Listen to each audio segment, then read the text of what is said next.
이 시간 말씀의 제목은 비느하스의 열심, 비느하스의 열심, 이런 제목으로 말씀을 증거하겠습니다. 지난 2주에 걸쳐서 잘못된 열심에 대해서 보았습니다. 먼저는 법궤를 운반하던 중 흔들리던 법궤를 자기 손으로 붙잡으려 했던 우사에 대해서 보았습니다. 그리고 지난 주일에는 우시야 왕이 자기가 직접 향단에 분향하려 했던 일을 보았습니다. 우사도 그렇고 우시야 왕도 그렇고 다른 특별한 죄를 지은 것이 아니었습니다.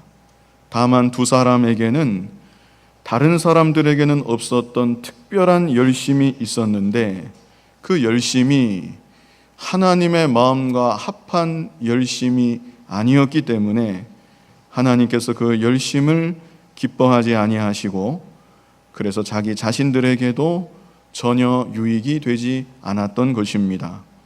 그러므로 열심보다 더욱 중요한 것은 바른 지식입니다. 바른 양심입니다. 바른 지식 없이, 바른 양심 없이 열심만 특출나면 오히려 그 열심으로 하나님의 일에 손해를 끼치고 타인에게도 자기 자신에게도 아무런 유익이 되지 않는 것입니다. 그런데 오늘 본문에는 하나님을 향하여 바른 열심을 갖고 충성했던 비느하스가 나옵니다.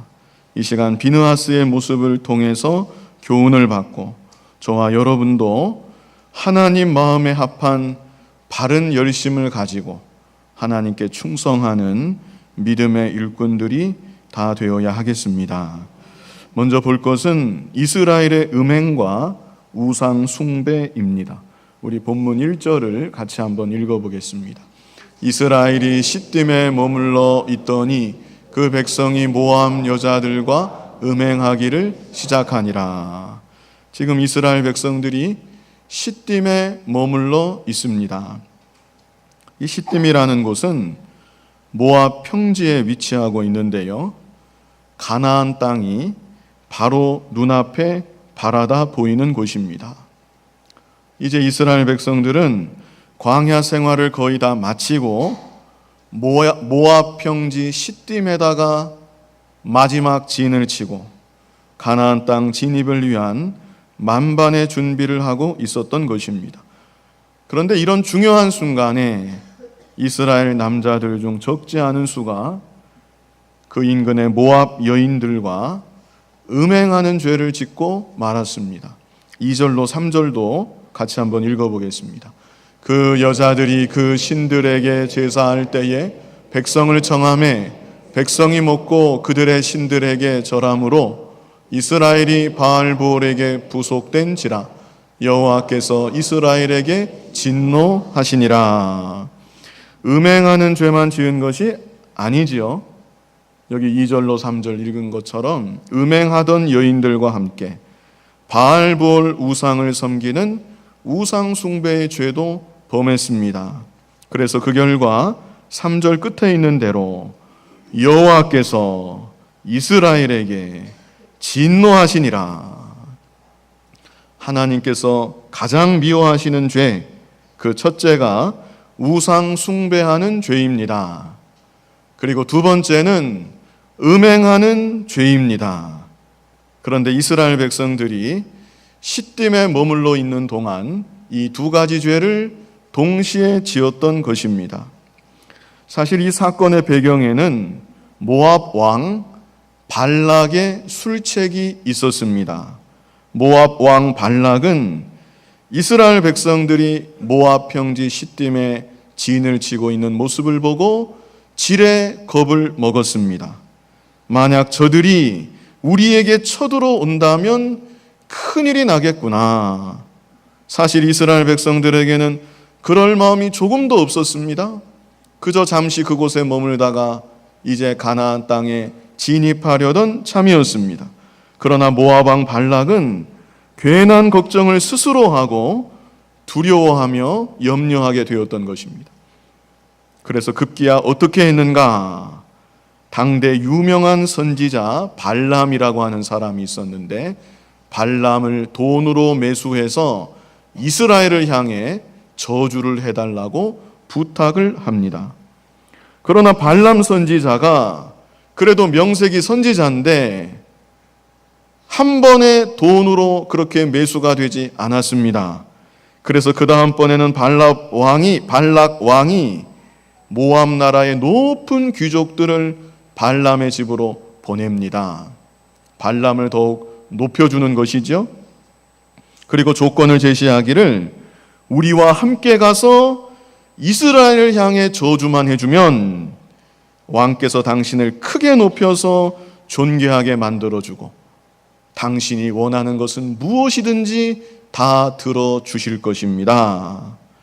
그저 수고비로 돈을 얼마 준다는 그 정도가 아닙니다. 당신을 높여서 존귀한 자가 되게 만들어주고 당신의 소원이 무엇이든지 우리 모압 왕이 다 들어줄 것입니다. 이 말에 발람 선지자가 그만 넘어가고 맙니다. 그래서 모압 귀족들을 따라서 모압 나라로 가게 되고 마침내 이스라엘을 향하여 저주의 말을 내뱉으려고 했습니다. 그러나 하나님께서 그 일을 허락하지 아니하시고 친히 막으십니다. 그래서 발람 선지자가 그 입으로 저주의 말을 하려고 해도 저주의 말은 한마디도 하지 못하고 축복의 말만 잔뜩 하게 되었습니다. 그 내용이 오늘 본문 앞에 민수기 23장에서 24장에 나와 있습니다. 23장에서 24장까지가 발람 선지자가 이스라엘을 향하여 구구절절 축복하는 내용이 기록되어 있는 것입니다. 그리고 바로 이어서 오늘 본문 이 민수기 25장으로 연결이 되는데, 사실 발람 선지자는 축복의 말을 마친 후에 모압 왕 발락에게 은밀하게 이스라엘을 망하게 하는 방법을 알려줍니다. 그 방법이 무엇인가? 그것은 이스라엘로 하여금 죄를 짓게 만드는 것입니다. 이스라엘은 살아계신 참 하나님을 섬기는 하나님의 백성들인데, 하나님이 가장 미워하시는 죄, 음행하는 죄, 우상 숭배하는 죄만 짓도록 만든다면 내가 굳이 저주하지 않았어도, 그리고 당신 발락 왕이 굳이 전쟁을 해서 저들을 치지 않을지라도 하나님께서 진노하사 저들을 멸하실 것입니다. 발람이 발락 왕에게 이렇게 말을 해준 것입니다. 그런데 이스라엘 백성들이 어지간해서는 그런 죄에 빠지지 않습니다. 그래서 발람이 또 무엇을 말해 주었는가? 모압 여자들을 이용하십시오. 모압 여자들을 이용해서 적극적으로 이스라엘 남자들을 미혹하면 그 가운데 많은 숫자가 미혹에 빠져서 죄를 짓게 될 것입니다. 발람 선지자가 여기까지 자세히 발락 왕에게 말해준 겁니다. 실제로 민수기 31장 16절 앞에 있죠? 같이 한번 뜻을 생각하면서 읽어보겠습니다. 보라, 이들이 발람의 꾀를 좇아 이스라엘 자손으로 부올의 사건에 여호와 앞에 범죄케 하여 여호와의 회중에 연병이 일어나게 하였느니라. 보라, 이들이 그랬는데 여기서 이들은 모압 여자들입니다. 모압 여자들이 발람의 꾀를 좇아서 이스라엘 백성들을 적극적으로 미혹하고 그래서 여호와 앞에 범죄케 하였다고 말씀하고 있는 것입니다. 요한계시록 2장 14절에도 있습니다. 같이 한번 읽어보겠습니다. 그러나 내게 두어 가지 책망할 것이 있나니 거기 내게 발람의 교훈을 지키는 자들이 있도다. 발람이 발락을 가르쳐 이스라엘 앞에 올무를 놓아 우상의 제물을 먹게 하였고 또 행음하게 하였느니라. 여기 분명히 말씀했죠. 발람이 발락을 가르쳐 이스라엘 앞에 올무를 놓았다. 그래서 이스라엘 백성들이 미혹을 받아 우상의 제물을 먹고 행음하게 되었다. 이렇게 말씀하고 있는 것입니다. 지금 마귀가 이스라엘 백성들을 넘어뜨리려고 이렇게 공작을 하고 있는 것입니다. 이런 상황에서 이스라엘 백성들의 입장은 어떠했는가? 우리가 그 입장에서 생각해 볼 필요가 있습니다. 이스라엘 백성들 입장에서는 어느 날 갑자기 근처에 사는 모압 사람들이 자신들을 초청한 겁니다. 초청할 때 뭐라고 초청했을까요? 우리 함께 우상을 섬깁시다. 함께 음행하는 죄를 지읍시다. 그렇게 초청한 것이 아닙니다. 좋은 음식을 많이 차려 놓았습니다. 함께 먹고 즐거운 시간을 가집시다. 이렇게 초청을 한 것입니다. 더구나 하나님께서는 모압 사람들을 괴롭게 하지 말아라. 너의 조상의 형제 롯의 후손이다. 이런 말씀까지 이스라엘 백성들에게 주신 일이 있습니다. 신명기 2장 9절 같이 한번 읽어보겠습니다. 여호와께서 내게 이르시되 모압을 괴롭게 말라. 그와 싸우지도 말라. 그 땅을 내가 네게 기업으로 주지 아니하리니 이는 내가 롯 자손에게 아르를 기업으로 주었음이로라. 그래서 이스라엘은 모압 사람들에 대한 적대감이 없습니다. 가나안 땅을 목전에 두고 잠시 진을 치고 머물러 있었는데 모압 사람들이 찾아온 것입니다. 그리고 말하기를 우리가 큰 잔치를 열었습니다. 함께 가서 즐겁게 먹고 마십시다. 이렇게 말을 하는데 굳이 거절할 이유가 없었던 것입니다. 그래서 많은 이스라엘 남자들이 잔치자리로 갔습니다. 그런데 그곳에는 누가 기다리고 있었습니까? 마음의 준비를 단단히 하고 벼르고 있는 모압 여자들이 대기하고 있었던 것입니다. 이 여자들의 목적은 분명합니다. 수단 방법을 가리지 않고 어떻게 해서든 이스라엘 남자들을 미혹해서 함께 음행하는 죄를 짓고 이스라엘 남자의 입을 열어서 우상의 제물을 먹도록 하는 것. 이게 모압 여인들의 분명한 목적이었습니다. 그래서 이 일이 성공을 했습니까? 실패를 했습니까? 성공을 했지요.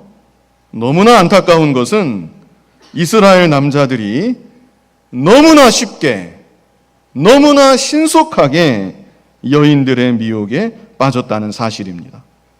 40년이라는 세월을 하나님의 인도하심을 받았고 하나님의 기적을 체험하였고 이제까지 모세로부터 수많은 하나님의 말씀들을 배웠는데 이방 여인들이 작정하고 미혹하니까 그 여인들 앞에서 이스라엘 남자들은 너무나 손쉽게 무너지고 말았던 것입니다. 그래서 많은 이스라엘 남자들이 모압 여인들과 바로 그 자리에서 음행을 하고 여인들이 시키는 대로 우상에게 절을 하고 우상의 제물을 함께 먹고 말았던 것입니다. 우리 성광교회 남자분들은 어떨까요? 여인들이, 그것도 최고로 아름다운 여인들이 작정하고 달라붙으면 넘어갈까요? 안 넘어갈까요? 이제도 마귀는 갖가지 술수와 계책으로 하나님의 자녀된 우리들을 미혹하고 함정에 빠뜨리려고 합니다. 함정을 파고 미혹하는 마귀가 나쁜 것이지만 그 함정에 빠지고 미혹에 빠져서 죄를 짓는 자도 결코 변명하거나 핑계할 수 없습니다. 이스라엘 백성들이 40년 동안 광야 생활을 했습니다. 먹은 것이라고는 만나하고 메추리밖에 없었습니다. 그런데 그들 앞에 산의 진미가 차려져 있었던 것입니다. 40년 광야 생활 동안 깨끗하게 화장을 하고 치장한 여자는 제대로 만나본 일이 없었습니다. 그런데 그들 앞에 유혹하기로 작정한 이방 여인들이 치장을 하고 웃음을 흘리며 적극적으로 달려들었던 것입니다. 그러나 그렇다고 해서 그들의 죄가 정상 참작이 되는 것이 아닙니다. 하나님께서는 그들의 죄로 말미암아 진노하셨고 형벌을 내리시는 것입니다. 우리 본문 4절 같이 한번 읽어보겠습니다. 여호와께서 모세에게 이르시되 백성의 두령들을 잡아 태양을 향하여 여호와 앞에 목매어 달라. 그리하면 여호와의 진노가 이스라엘에게서 떠나리라. 죄를 지은 것은 일반 백성들이 많았겠는데 하나님께서는 두령들을 붙잡아 목매어 달라고 명하십니다. 여기서 두령들은 어떤 특정한 직책을 의미하는 말이 아닙니다. 백성들을 이끄는 위치에 있는 모든 지도자들을 말하는 것입니다. 그리고 이것은 지도자들에게 이 사건에 대한 1차적인 책임이 있다는 것을 말해 줍니다. 만약 지도자들이 바르게 서서 백성들을 바르게 인도했다면 이런 참사는 벌어지지 않았을 것입니다. 아예 애초부터 이방 나라의 잔치 자리에 가지 못하도록 막았다든지 혹 참여를 했어도 상황을 주시하고 있다가 이거 분위기가 심상치 않구나. 그렇다면 잔치 분위기가 깨지든지 말든지 모압 사람을 다시 보기가 민망해지든지 말든지 자리를 박차고 나오도록 백성들을 이끌었어야 마땅했던 것입니다. 그러나 두령들이 정신을 차리지 못하고 일부는 함께 주저앉아서 휩쓸리고 나머지 지도자들도 자기들의 역할을 제대로 감당하지 못했던 것입니다.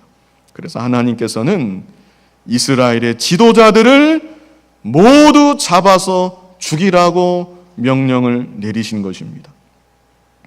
오늘날도 교회가 속화되고 성도들이 죄를 짓고 신앙이 타락하는 데는 저와 같은 하나님이 세우신 하나님의 일꾼들의 책임이 가장 큰 것입니다. 그리고 하나님께서는 오늘날도 하나님의 종들에게 1차적인 책임을 물으시는 것입니다. 그런데 중요한 것은 모세가 어떻게 대처했는가? 4절 말씀을 잘 기억하시고 모세가 이 말씀에 순종해야 되겠는데 어떻게 대처했는가? 5절을 같이 한번 읽어보겠습니다. 모세가 이스라엘 사사들에게 이르되 너희는 각기 관할하는 자 중에 바알볼에게 부속한 사람들을 죽이라 하니라. 여기서 사사들은 재판관들을 의미하는 것입니다. 그리고 재판관들도 지도자의 범주에 있는 사람들입니다. 하나님께서는 백성의 지도자들을 모두 잡아서 죽이라고 명하셨지만 모세는 그 명령을 차마 시행하지 못했던 것입니다. 그리고 사사들에게 말하기를 너희가 관할하는 자 중에서 바알부올에게 부속한 자, 다시 말하면 바알부올에게 제사한 자, 우상 숭배한 자만 찾아서 죽이라 이렇게 명한 것입니다. 아마 모세 입장에서는 백성의 지도자들을 일제히 처단한다는 것이 정말 부담스럽고 쉽지 않은 일이었을 것입니다. 일단 개인적으로 너무나 잘 아는 동료들인데 죄에 직접 가담하지 않았음에도 책임을 물어서 형벌에 처한다는 것이 마음이 무척 아팠을 것입니다. 게다가 당장 지도자들이 다 죽게 되면 그 공백은 어떻게 메울 수가 있겠습니까? 또 지도자들이 자기 목을 내놓고 가만히 있겠습니까? 물론 개 중에는 그런 사람들도 있겠지만 아마 상당수는 모세에게 반발하고 그 조치에 순응하지 않았을 것입니다. 그래서 이런저런 복잡한 이유들로 모세는 차마 하나님의 명령대로 그대로 시행하지 못하고 일단은 사사들에게 명해서 우상 숭배하는 죄를 직접 지은 자만 찾아서 죽이라고 명령을 내렸던 것입니다. 이 명령은 누구나 이해할 수 있는 합리적인 명령입니다. 그러나 이것은 하나님께서 원하시는 방법이 아니었습니다. 그래서 이스라엘 진영에는 이 순간부터 연병이 발하기 시작을 하는 것입니다. 9절을 한번 보십시오. 본문 9절. 본문 9절 한번 같이 읽어보겠습니다. 그 연병으로 죽은 자가 24,000명이었더라. 연병이 삽시간에 퍼지면서 24,000명이라는 엄청난 숫자가 순식간에 쓰러져 죽게 된 것입니다. 우리가 이 일을 통해서 반드시 기억해야 될 것은 우리가 믿고 섬기는 하나님은 죄를 미워하시는 하나님이시고 죄에 대해서 반드시 징계하시는 하나님이시라는 사실입니다. 절대로 적당히 넘어가는 법이 없습니다. 인간이 생각할 때는 정상 참작이 될 것 같고 미혹한 자가 너무나 나쁘고 간사했다고 말할지 몰라도 하나님은 하나님의 자녀된 자가 죄 가운데 빠질 때 그냥 넘어가지 아니하시고 반드시 징계하시는 하나님이십니다. 그래서 우리들로 죄를 깨닫게 하시고 회개하여 바로 설 수 있도록 거룩한 길을 걸어갈 수 있도록 인도하시는 하나님 아버지이신 것입니다. 그리고 또한 기억할 것은 죄의 문제를 바르게 해결하지 않으면 더 큰 피해가 온다는 사실입니다. 죄를 지었음에도 그냥 덮고 넘어간다든지 핑계한다든지 그러면 반드시 연쇄적으로 더 큰 피해가 옵니다. 꼭 죄의 문제가 아니라도 하나님의 뜻대로 매사 바로 해야지 하나님의 뜻대로 바로 하지 않으면 더 큰 피해가 오는 것입니다. 모세가 아무리 난처하고 힘들었어도 하나님께서 명하신 방법대로 두령들을 다 처단했다면 사람 생각으로는 엄청나게 어려운 일들이 많이 생겼을 것 같지만 하나님께서 모세를 지켜주시고 특별하신 섭리로 도와주셨을 것입니다. 무엇보다 하나님께서 미워하시는 죄악이 즉시로 척결이 되었을 것입니다.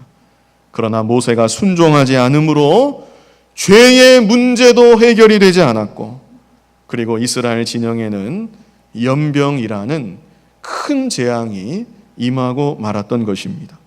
이제 다음으로 볼 것은 비느하스의 열심입니다. 본문 6절 우리 같이 한번 읽어보겠습니다. 이스라엘 자손의 온 회중이 회막문에서 울 때에 이스라엘 자손 한 사람이 모세와 온 회중의 목전에 미디안의 한 여인을 데리고 그 형제에게로 온지라. 이스라엘 자손의 온 회중이 울고 있었습니다. 어찌할 바를 모르고 우는 것입니다. 하나님의 진노가 임하였고 이스라엘 진영에 연병이 퍼지면서 순식간에 사람들이 죽어나가는데 얼마나 슬프고 두려웠겠습니까? 모두가 하나님의 회막 앞에 모여서 울면서 기도한 것입니다. 그런데 이런 와중에 이스라엘 자손 한 사람이 나오죠. 이스라엘 자손 한 사람이 뭘 했습니까? 이방 여자를 데리고 왔습니다. 그 와중에 이스라엘 진영까지 이방 여자를 데리고 와서 자기 장막 안에서 음행을 하려고 했던 것입니다. 14절로 15절에 이 두 사람의 인적사항이 나오는데요. 남자의 이름은 시므리였고 14절에 있습니다. 그리고 족장이었다고 그랬습니다. 그리고 여자의 이름은 15절에 의하면 고스비 그리고 두령의 딸이라고 말씀하고 있습니다. 이 족장 시므리 하나님의 명령대로라면 지금 목매어 달려 있어야 되는 사람입니다. 그러나 모세가 하나님의 명령대로 시행하지 않으니까 더욱 오만방자해져서 두려운 줄 모르고 밖에서 연애했던 이방 여자를 데리고 이스라엘 진영까지 들어온 것입니다. 온 백성들이 울며 떨고 서 있는데 모세도 그 옆에서 그 모습을 버젓이 바라보고 있는데 그래 나를 처단하려면 한번 처단해봐라 마치 그런 식으로 보란듯이 이방 여인을 끌고 자기 장막 안으로 들어갔던 것입니다. 이 당당한 모습을 보고 그 어느 누구도 말 한마디 하지 못했습니다. 모세조차 제재하지 못하고 그 어떤 명령도 내리지 못했습니다. 이 족장 시므리가 대단한 권세가 있는 사람이었던 것 같습니다.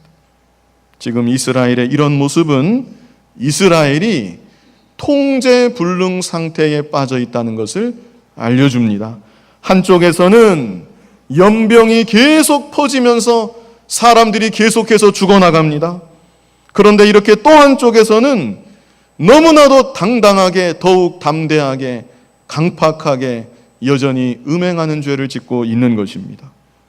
이러다가 얼마 안 가면 이스라엘은 자멸할 수밖에 없는 위기에 처했습니다. 그런데 바로 이때 비느하스가 일어서는 것입니다. 우리 7절로 8절 같이 한번 읽어보겠습니다. 제사장 아론의 손자 엘르아살의 아들 비느하스가 보고 회중의 가운데서 일어나 손에 창을 들고 그 이스라엘 남자를 따라 그의 막에 들어가서 이스라엘 남자와 그 여인의 배를 꿰뚫어서 두 사람을 죽이니 연병이 이스라엘 자손에게서 그쳤더라. 아멘. 여기 7절 말씀을 자세히 보면요, 비느하스가 누구인가?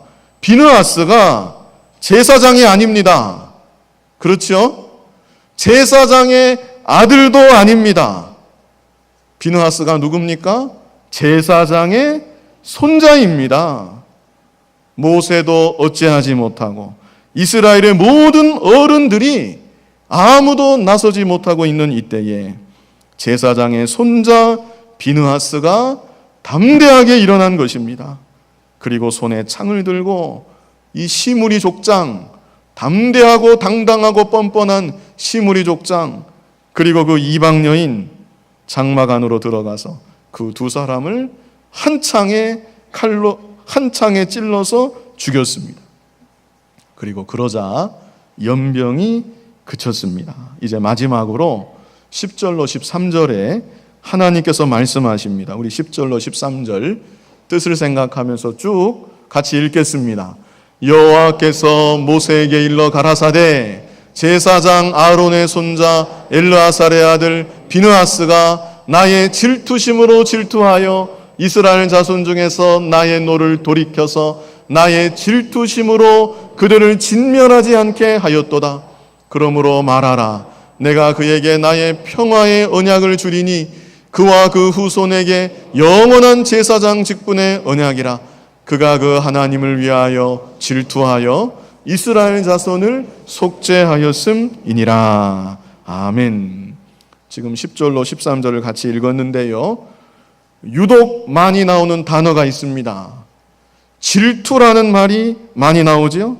이 질투라는 것은 인간의 불완전한 감정입니다.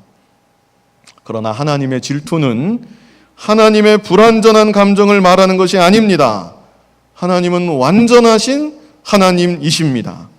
하나님의 질투는 이스라엘을 향한 하나님의 강렬한 사랑과 관심을 나타내는 표현입니다. 사랑하지 않은 대상, 무관심한 대상에게는 질투하는 법이 없습니다. 그러나 진정으로 사랑하는 대상에게는 질투의 감정이 있습니다. 안타까운 감정도 있습니다. 애잔한 감정도 있습니다. 인생의 모든 희로애락이 내가 정말로 사랑하는 대상을 향해서 모두 있는 것입니다. 그런데 하나님께서는 우리를 향하여 질투하시는 하나님이시라고 말씀하십니다. 전능하신 하나님께서, 창조주 하나님께서 나 같은 대상을 향하여 질투하시는 겁니다. 이것은 우리를 향한 지극한 사랑과 뜨거운 관심을 나타내는 집약적인 표현입니다. 하나님께서는 우리를 뜨겁게 사랑하시기 때문에 우리가 죄를 지을 때 그 모습도 몹시나 싫어하십니다. 하나님은 지극히 거룩한 하나님이시고 죄와는 상관도 없는 분이신데 죄 가운데 뒹굴던 우리들을 그리스도의 피로 대속해서 하나님의 자녀로 삼아 주셨습니다. 그런데 그런 우리가 또다시 죄 가운데 빠질 때 하나님은 그 모습을 극도로 싫어하시고 안타까워 하시는 것입니다. 무엇보다도 두 가지 죄, 우상 숭배하는 죄, 음행하는 죄, 이 죄를 극도로 미워하시는 하나님이십니다. 그런데 지금 이스라엘 백성들 가운데 그 누구도 하나님의 이와 같은 마음을 공감하는 사람이 한 사람도 없는 것입니다. 지금 족장 한 사람이 목매어 달려 있어야 될 그 사람이 두려움도 없이 담대하게 이방 여인과 음행하기 위해 회막을 가로질러 장막으로 들어가는데도 그 앞을 가로막고 서는 사람이 한 사람도 없었던 것입니다. 그런데 바로 그때 비느하스가 일어났습니다. 그 마음속에 의분이 일어난 것입니다. 그래서 그들을 따라 들어가 한창에 꿰뚫어 죽였습니다. 그리고 이 모습을 보신 하나님께서 저가 나의 질투심으로 질투하였다. 내가 죄를 극도로 미워하는 것처럼 죄를 그렇게 미워하였다. 내가 나의 백성들이 거룩하게 사는 것을 간절히 원하는 것처럼 저 역시 백성들의 거룩함을 간절히 원했다. 이렇게 비느하스를 칭찬하여 주신 것입니다. 그리고 그뿐 아니라 비느하스와 평화의 언약, 다른 말로 하면 화평의 언약입니다. 비느하스와 화평의 언약을 맺어주시고 이제후로 비느하스와 그 후손 자자손손 대대로 제사장이 되도록 약속해 주십니다. 하나님의 마음을 품고 죄를 미워하고 죄를 척결하고 그래서 하나님과 이스라엘의 관계를 회복시킨 비느하스에게 화평의 언약, 제사장의 언약을 주신 것입니다. 오늘날 저와 여러분이 비느하스와 같은 사명을 감당해야 합니다. 하나님의 백성을 망하게 하는 것은 세상의 권세나 외압이 아닙니다. 악한 정권이 들어서면 하나님의 백성들이 망하고 교회가 망하는 것이 절대로 아닙니다. 세상의 권세나 외압이 아무리 크다 할지라도, 환난 핍박이 아무리 거세다 할지라도 그것이 하나님의 백성을 무너뜨리는 것이 결코 아닙니다. 하나님의 백성을 망하게 만드는 것은 단 한 가지입니다. 그것이 무엇입니까? 그것이 무엇이에요? 죄입니다. 큰 소리로 한번 해보시겠습니다. 그것이 무엇입니까? 죄입니다. 하나님의 백성을 망하게 하는 것, 개인이나 교회나 단체나 망하게 만드는 것, 그것은 바로 죄입니다. 죄를 품고 있으면 무너지는 것입니다. 그런데 지금 이 시대에 죄가 점점 관영해가는 시대가 되었습니다. 하나님의 자녀들조차 죄에 대해서 무심합니다. 시므리 족장이 이방 여인을 옆에 끼고 당당하게 자기 장막 안으로 들어갔던 것처럼 오늘날 성도덕이 말도 못하게 무너지는 때가 되었습니다. 내가 사랑하는데 뭐가 어떻습니까? 시므리 족장이 그랬는지 모릅니다. 어차피 결혼할 사이인데 조금 빨랐다고 그것이 뭐가 문제가 됩니까? 하나님의 말씀이 표준이 아니라 세상의 가치관과 유행이 표준이 되어서 성도들의 정신을 좀먹고 있는 것입니다. 교회 안에도 온갖 세상 물결이 들어와서 말씀 위에 세워지는 교회가 아니라 온갖 인본주의가 난무하고 있습니다. 이러한 때 저와 여러분의 마음 가운데 비느하스와 같은 거룩한 열정이 일어났으면 좋겠습니다. 먼저는 내 자신이 온갖 죄의 미혹에 넘어가지 말고 그래서 죄를 멀리하는 삶을 살아야 합니다.